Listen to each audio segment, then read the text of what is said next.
Benvinguts al programa 31 de Pico TV.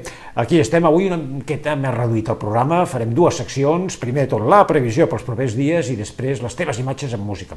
Hem de dir que la setmana comença molt tranquil·la, com representem amb aquest quadre del pintor rus Ivan Ivanovich del segle XIX, amb aquesta calma total. Hem tingut alguna tronada puntual al Pirineu o al Prepirineu, coses molt tranquil·letes, però això s'acaba, a poc s'anirà inestabilitzant el temps. Ara ho anem a explicar perquè és una situació relativament complexa.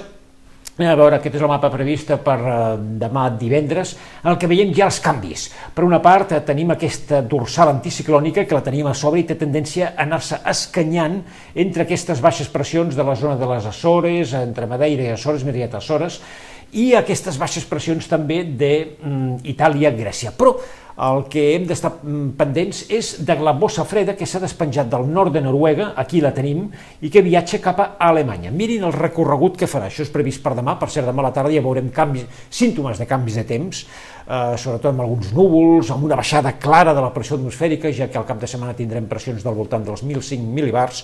Però bé, anem a pams. Aquest és el mapa previst per dissabte al migdia. Vegin com ha canviat la dorsal anticiclònica, pràcticament desfeta, es forma una petita baixa d'uns 1.004-1.005 mil·libars cap al centre de la península Ibèrica, cap a l'Aragó, baixes pressions entre Madeira i les Açores, i aquesta és la bossa freda que ha anat viatjant des del nord de Noruega cap a Alemanya i ara ja se situarà dissabte cap al nord de França, amb temperatures puntualment d'uns 30 graus sota zero a 5.500 metres d'alçada allà en aquella zona. L'atmosfera s'inestabilitza amb aire una mica més fred i per tant el temps ja serà força més alterat respecte a aquests dies, que és tan i tan tranquil. Les temperatures baixen notablement, si han de viatjar a França, Alemanya, Centre Europa, baixen notablement i també es notarà la baixada de temperatura, sobretot al nord del país, es notarà tot arreu, però sobretot amb les màximes baixaran notablement. L'atmosfera, com dèiem, s'inestabilitzarà i això ja fa preveure ruixats i algunes tempestes a la meitat nord de la península Ibèrica i a la tarda vespre alguns primers ruixats a Catalunya.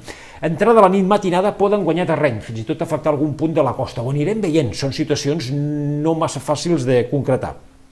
Anem a veure el temps previst per diumenge, el que ja estarem amb la bossa freda molt a prop nostre, estarem a la seva part, podríem dir, anterior, i per tant l'atmosfera serà inestable, força inestable, no es pot concretar quin tipus de fenòmens i a on descarregaran les pluges o les tempestes, les temperatures baixaran, lògicament, i haurem d'agafar el paraigua, potser més a la tarda que al matí ho anirem seguint, però vaja, una situació interessant respecte a aquest ensopiment dels darrers dies, a destacar aquest anticicló cap a la zona de l'est de Finlàndia.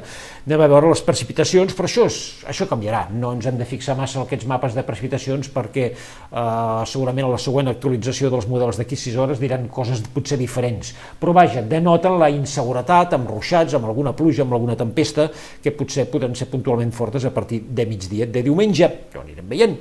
I aquest és el mapa previst per dilluns, aquí tenim aquesta mena d'embut de baixes pressions, dins de la seva redacció estarem nosaltres i el temps continuarà força insegur, fresc, amb núvols, amb sol, amb ruixats, alguna tempesta, i a destacar també la formació encara, el manteniment de l'anticicló cap a l'est de Finlàndia. Atenció a aquestes baixes pressions, ja ho veurem, falta molts dies. A llarg termini, bé, aquestes serien les pluges per dilluns, podem veure, efectivament, com hi ha taques importants, però no hem de dir, no hem de concretar que aquí és un plourà més i aquí un plourà menys, perquè això anirà canviant. També depèn de la formació de petites baixes que ens poden enviar vents humits. Aquest és el mapa previst per dimecres, en el que veiem les baixes pressions com tenen tendència a baixar de latitud i aproximar-se a les illes britàniques i a destacar l'anticicló que es torna a enfortir entre Islàndia i Noruega, això a veure quin paper jugarà a l'hora de fer baixar més de latitud o no a les baixes pressions de l'oest de la península Ibèrica. Ja veurem. De moment fins dilluns, a partir de dissabte i fins dilluns, temps força entretingut, càmeres a punt. I acabem, si hem començat amb calma total, acabem amb fúria. No volem dir que el cap de setmana acabarà així, sinó que volem acabar amb aquest quadre, també del mateix pintor rus, Ivan Ivanovich, amb aquesta fúria, amb aquest temporal marítim.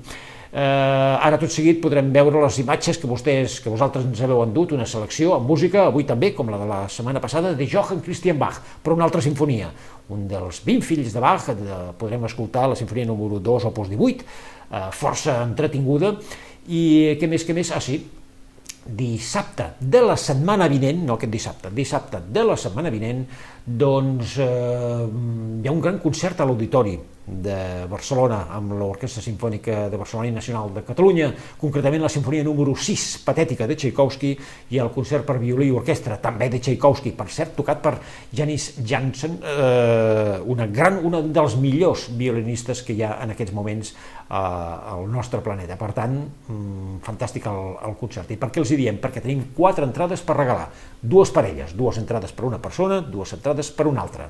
Si volen guanyar aquestes entrades per dissabte de la setmana vinent a les 7 de la tarda a l'auditori, doncs han d'entrar al nostre fòrum de picop.cat, al nostre fòrum, anar al concurs, donar les gràcies, i entre totes les gràcies sortejarem aquestes 2 parelles d'entrades. Això és tot, ja ho diem. Temps entretingut, a partir de dissabte, càmeres a punt i a gaudir del cap de setmana. Adéu-siau.